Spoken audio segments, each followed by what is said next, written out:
Let's fast-check James and Morgan Toronto, the so-called boutique that's flooding your feed with too-good-to-be-true deals. First, they claim they've been in business for 14, 20, even 30 years, and have 80,000 satisfied customers. But if you peek at their domain records, the website was created just last month. And it's registered in Indonesia, not Toronto. This isn't just a little white lie, it's a huge red flag. There's no actual store, no Canadian address, and when you try to find real people behind the scenes, it's like chasing a ghost. But the real kicker? The products. Reviews say what arrives in the mail is nothing like the pretty pictures online. Those cozy knit sweaters? Turns out, they're cheap polyester knockoffs, with the knit pattern just printed on. Imagine paying boutique prices, then realizing you could have gotten the exact same thing for way less on AliExpress.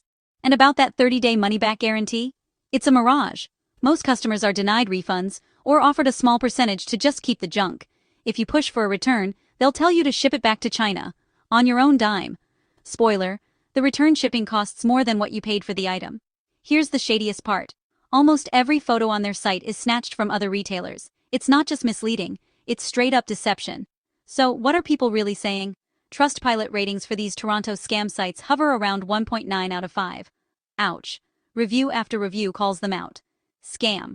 Waste of money, worst experience ever. If you've already placed an order, don't wait. Contact your bank or card provider and file a fraud claim.